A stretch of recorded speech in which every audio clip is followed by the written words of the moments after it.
Hi, my name is Angie, and I'm going to do the best that I can to tell you my life with cerebral palsy. I'm going to start from my childhood so that you have a reasonably clear picture of what it's like.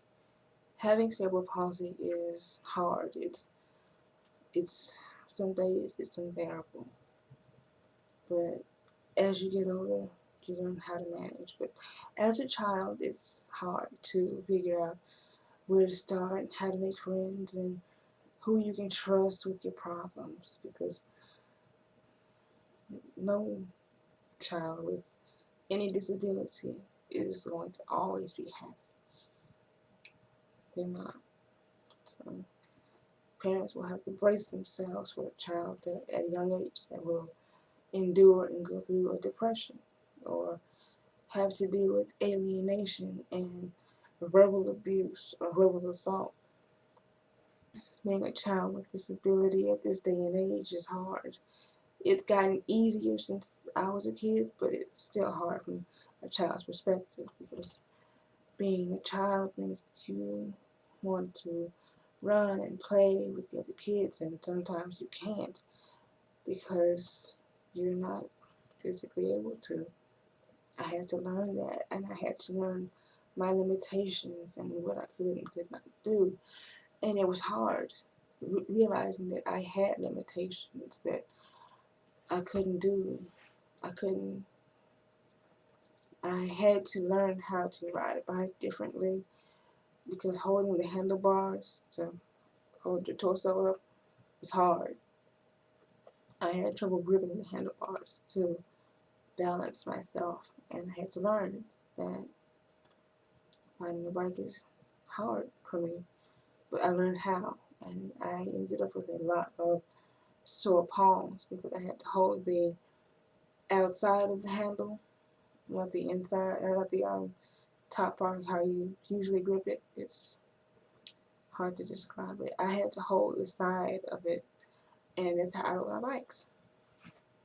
But my palm would always end up peeling, and it was nasty and painful, and I didn't quite understand why I couldn't do what other kids do. I just knew that I was different, and I had to endure it. I had a few friends that were strong enough to see that I was different, but I still needed friends to play with, and sometimes we would play outside, sometimes we play inside, but it wasn't always easy. I always had to find another way to do things, and I had to find another way to learn. I did. Learning how to write was a nightmare. Oh my goodness. But I learned. I was I was in kindergarten when I learned that I couldn't write like everyone else could write, and I would cry because I couldn't figure out why I couldn't do it, why my hands would not do what I wanted my hands to do, and it was just a nightmare. So I did the best I could with everything.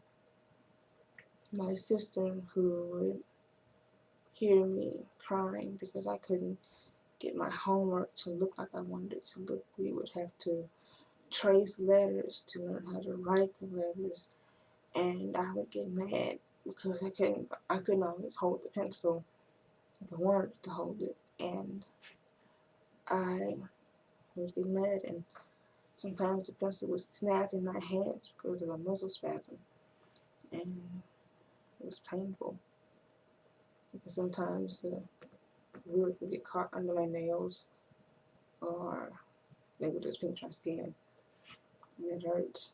So my sister would stop her homework and come help me with my homework, and she would calm me down and she would help me. She would put her hand over my hand and guide the pencil that way. She would show me that I had to do things differently, and she helped me learn how to write. But as I got older, well, much older, I was about 9, I learned how to write with my feet. So, but I didn't stop practicing with my hands, no matter what age I was. I still do now. As a child, learning how to write is hard because it won't look like everyone else's. It won't always flow as smoothly as other people's handwriting will. Other children would tease me because it wasn't as clear as other people's handwriting because I had muscle spasms and my nervous system would sometimes lose control. I would lose control and it would just be like a continuous shaking. I wasn't having a seizure, I was just sitting there shaking for no apparent reason. I couldn't explain it. I still can't. All I can say is sometimes my nervous system does what it wants to do. As a child, it's hard to tell you that. It's hard to break it down as a child. But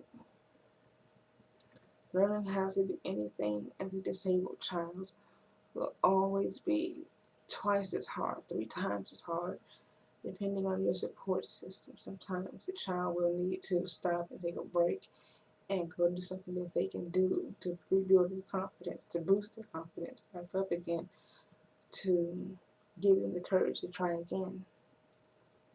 Because learning how to write is important, but it's not the end of the world if you don't get it. There are other ways to do this now.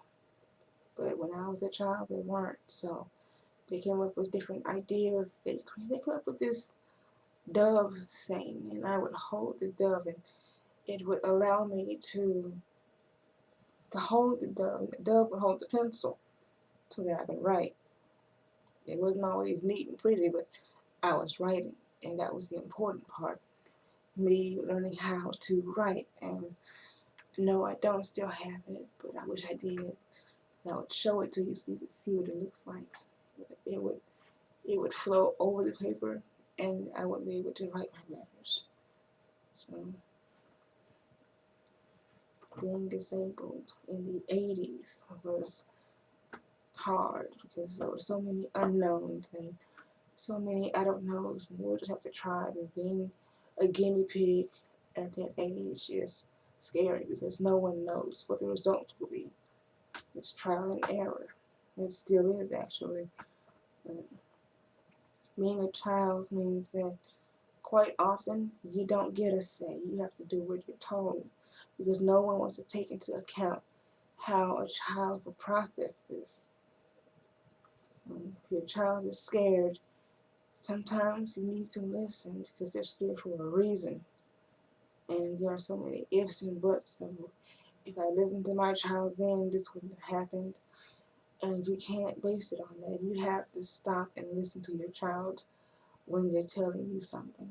Because they might know something that you don't.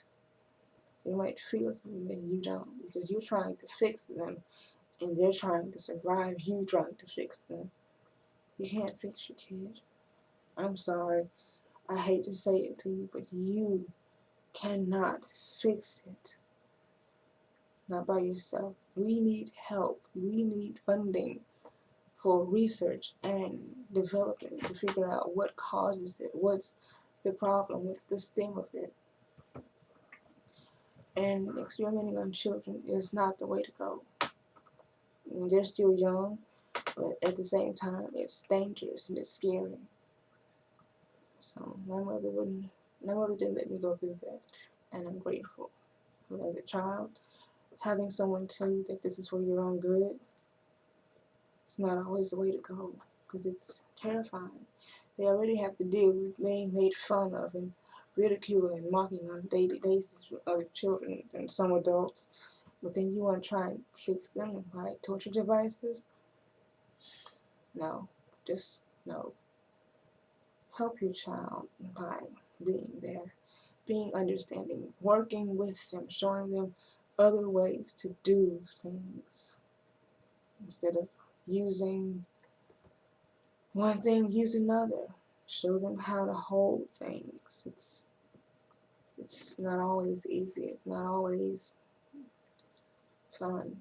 Sometimes it's real work in it. Sometimes it's gonna make you run and cry and hide. But after you're done crying, after you're done hiding, you still have to face it. Being a child with disability is terrifying. So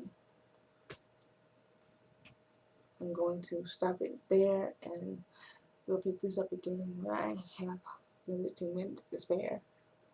I hope this made sense to somebody. I hope this helps somebody.